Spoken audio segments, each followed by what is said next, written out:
कहते हैं नुक्ते ऊपर रिझ जाएगा रे करोड़ कर्म जल जाए तुम्हारे। फिर हमारी एक गलती है जो सम्मन ने कर दी।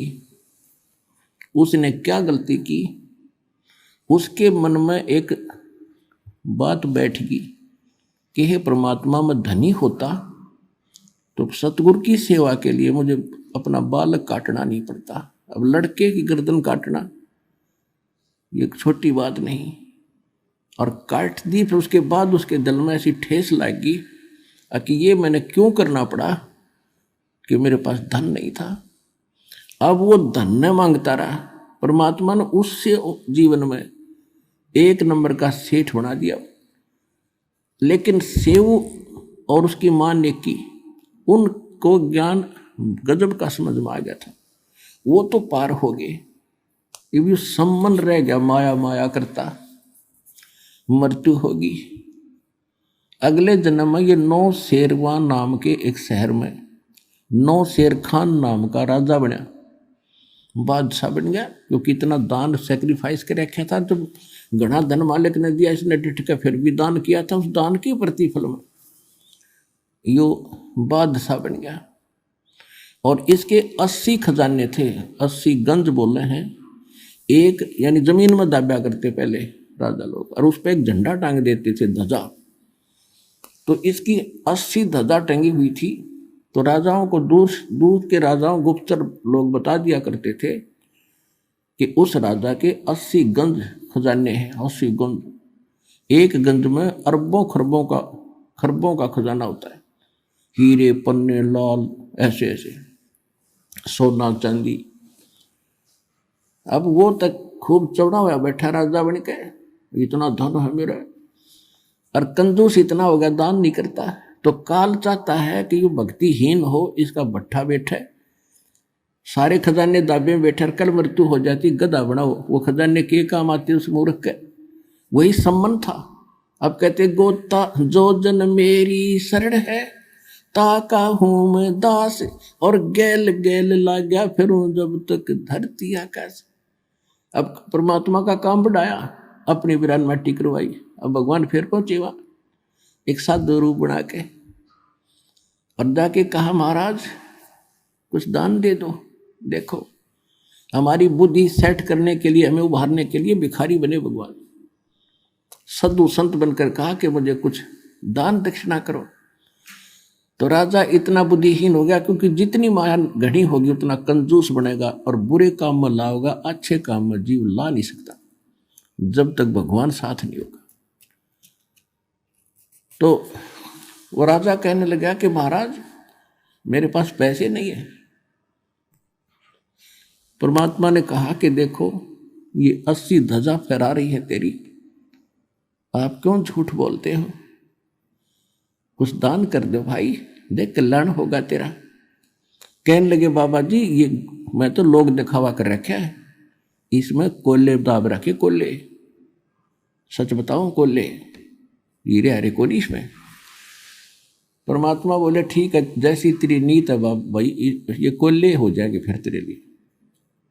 अब न्यू कह के परमात्मा चल पड़े। राजा ने सोचा भी संता की वाणी कदे सच्ची हो जाया करे। उसने खोद कर देखा, कोल्हे पाए, दूसरा खोदा कोल्हे पाए, तीसरा देखा सारे कोल्हे। अब उसको तो हार्ट अटैक होने की तैयारी होगी। अब उसने कहा कि संत को खोजो, कहाँ गया। अब पाजे सैनिक बताया, एक ना के बता जी आ जाओ, वहां बैठी हैं वृक्ष के नीचे। राजा गया पैदल नंगे पैरों, चरणों में गिर गए, महाराज माफ कर दो, जितना कहोगे उतना ही दान कर दूंगा। कहने लगा भाई तेरी नीत गेला बरकत हुई है यार, रखा अपना नहीं को लेकर था तो फिर क्यों रो है, नहीं जी गलती होगी, मैं तो लुट जाऊंगा, पिट जाऊंगा। परमात्मा बोला इनको दान करेगा ना 80% तो मैं वापस करूंगा, यानी एक आध रख ले, बाकी दान कर, नित्र नरक में जाएगा तो उसने कहा ठीक है, जैसे आपको उन्हें सोचा भागते चोर की लंगोटी अच्छी ना, सारा गया। तो उसने जो भी है जैसा वायदा किया, जैसे दान काफी दान दून कर दिया, फिर भी कुछ रखा उसने। अब जब उसने दान तकरीबन कर दिया, खजाना रह गया थोड़ा, तो उसके मन में एक दोष और आ गया। कहने लगा मैं भी अच्छा मूर्ख हूँ, सारा दान कर दिया। बाबा जी के देखना होता है कादा कर दूँ हैं, अच्छे घोड़े खरीदूँ हो, अच्छे ब्याह करवाऊँ और जो करूँ हो, मोक्ष फिर भी ना चाहे, ये बकवाद फिर चाहे उसकी मृत्यु होगी। अगले जन्म में वह पूर्ति भी कर दी। वो अब्राहिम सुल्तान अदब नाम का, बलख नाम के शहर का राजा बना। बलख बुखारे का, इराक में एक बलख शहर है,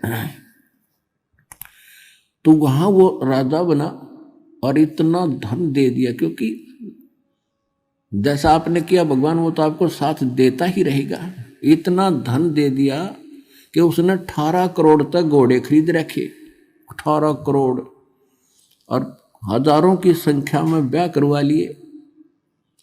अब ये इच्छा लेकर मेरा था नालायक, ले भाई फोड़ ले भाग अपने। और अब क्या होता है, परमात्मा को तो पता था कि देखियो बैठ गया सिंगर के अकबसीब कदे नहीं जाऊं, और पिछले कितने जन्म और बड़े बड़े खजाने छोड़ कर मर लिए। अब उस प्यारी आत्मा को जो फिर से नरक में दलदल में फंस गया, राज के में हजारों की संख्या में ब्याह करवा रखे, 18 करोड़ घोड़े। अब गांव में पहले हमने देखा था, एक भी घोड़ा या घोड़ी किसी के घर पर होती तो उसने नो कहा करते बड़ा भाई धनी आदमी है, बड़ा चौधरी आदमी है, एक का घोड़ी में। और जिसका 18 करोड़ घोड़ी हो, घोड़े और घोड़ी हो, तो वो राजाओं में कितना संपन्न माना जाता था, ये शायद से अंदाजा लगाया जा सकता है। अब देखो, राजा हो चाहे रंक हो, भगवान की चाह फिर भी रहती है, आत्मा भूल नहीं पड़ती आत्मा को। अब उसने क्या किया, एक संत के बारे में सुना कि बड़ा पहुंचा हुआ संत है, 2 के 20 बना देता है, बड़ा धनी कर देता है। अब राजा उससे चक्कर में एक नकली ठग का फंस गया, उसको खूब दान दे, वो बताओ दान करोगे तो भरोगे, ये है वो है, और जब दान दे बस बस मुझे नहीं चाहिए, किसको दे दे, जैसा भी थोड़ा बहुत वो दान करता था। तो एक दिन क्या हुआ, उसने राजा की उस अब्राहिम सुल्तान अधम ने एक अंगूठी बनवा रखी थी, छाप, और उसमें हीरे छोटे छोटे इतने जुड़वा रखे थे, यानी बहुत कीमती थी वह। और उस ठग ने वह देख ली संत ने कि यह किस प्रकार से ली जा, तो उसने अपने चेले तक कह और उस राजा जैसी अंगूठी बनवा ली, और नकली बनवा ली, कति डुप्लीकेट, सेम टू सेम। और राजा जब उसके पास पहुंचा दर्शन करने के लिए, तो राजा ने कहा कि चलो महाराज आज नौका विहार करते हैं दरिया में। आज चलो। अब जब वो नौका में बैठे जा रहे थे, तो राजा की अंगूठी की तरफ नजर गई थी है पहले उसकी, कि राजन ये क्या ले रखा है, अगली अंगूठी है, ये कितनी कीमती है, कि ऐसे ऐसे 1 लाख रुपए की बनी है।